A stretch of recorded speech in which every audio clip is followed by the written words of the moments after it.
Their students win the top prizes. It can be. So it's not a must that Islamic schools have to be of inferior academics. But I'm just saying, if that's what's in front of us, then we know we have to make the right choice to create the right environment for our children. The seventh habit is that we have to have a systematic method of disciplining our children. It has to be systematic.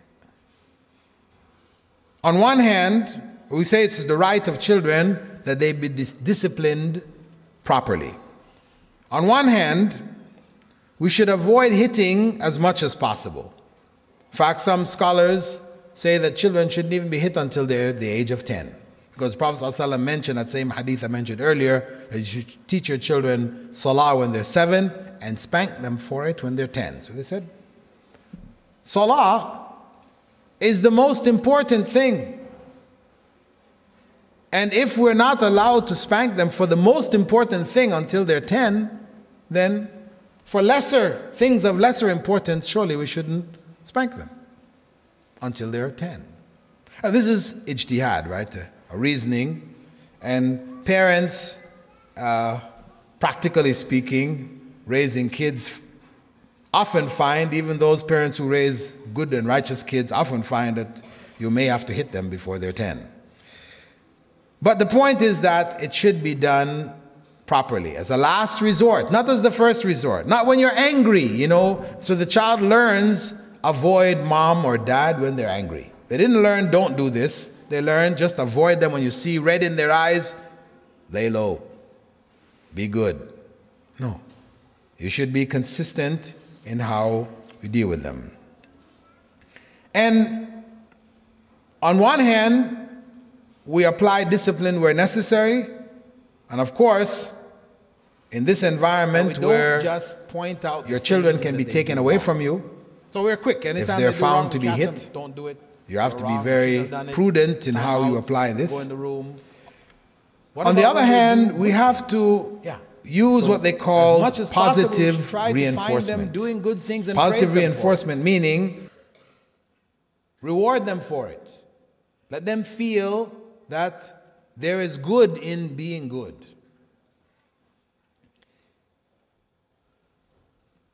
And part of being able to discipline them systematically is knowing the characteristics of children in the early years.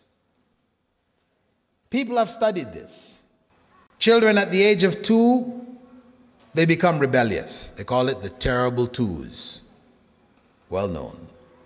At 3, they love to play a lot. At 4, they ask many questions and they want answers. At 5, they love to imitate and copy.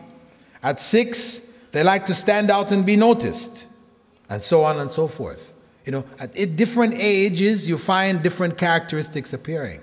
So if you are aware of them, then you can deal with them in the appropriate manner. You can understand this is natural for children to develop these characteristics at these times. And so therefore, you work with them. You don't just wonder, where did this come from? Satan has you. You know, let's exercise him, get some sticks and beat them. No. Listen, this is natural developments. All children go through these, you know. I mean, I know myself, a lot of people come to me with these issues, you know. I think a jinn has got my kid, you know. No, it's not a jinn as your kid. It's your child is just going through its natural, you know, stages. And we should learn it. We should know about children. How can you raise kids if you don't really know how they are, how they develop? So it is important to have this kind of knowledge in order to be able to discipline them effectively. So these, and there are others, are some of the primary habits of those parents who have successfully raised children. It is important for us to try, those of us that are raising children currently, or plan to raise children, or who have raised children, we need to look back and see How do we fit on this scale? Were we pious parents? Were we righteous parents ourselves, that we should wonder, why did our children turn out like this? So where did that come from? What kind of behavior is this? Where did it come from? Do we deserve righteous children? Did we make dua for our children? Or did we just let things happen as they happen? We didn't trust in Allah. We didn't turn to Allah. Were we good examples ourselves in terms of their behavior? And were we loving, compassionate, and caring? Were we attached to our children? Or did we deal with them in a detached manner? So our children couldn't even speak to us. They can't come to us with their problems. We're in one valley and they're in another. Did we educate them Islamically? Did we give them what they needed to be able to understand Islam and to practice it? And did we create for them a positive environment? An environment which you could say a righteous child should be raised in such an environment. So when we have an unrighteous child in front of us, we can say, this was an exception. This is a test from Allah. Allah has put this test on me. We can honestly say that and not really say we have in fact produced this child. We are the ones who created that environment, that negative environment in which the child was raised. And finally, we have to ask ourselves, were we consistent in how we disciplined our children? Or did we brutalize them? Did they grow up to hate us because when we were upset, would beat them, as they say, beat them till a beating they would never forget, And we tell them, you'll never forget this beating here.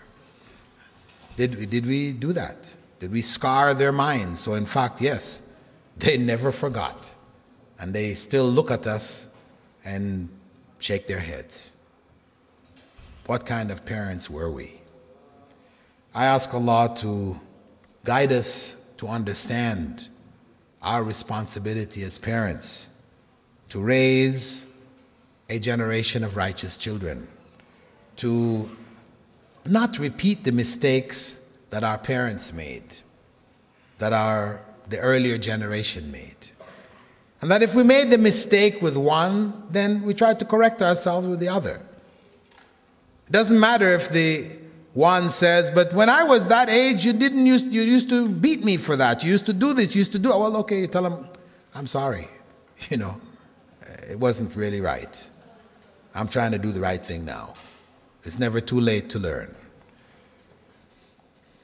Inshallah, that is all the time that we have available. And though there are questions which have piled up, and I'm sure you probably have a number of other questions you'd like to ask too, but we'll have to save those for tonight in the panel session. Inshallah, we'll try to answer as much of those questions as possible, keep the program as brief as possible, and focus on your questions. Subhanakallahumma wa bihamdika, nashhadu an la ilaha illa ant, nastaghfiruka wa natubu ilayk.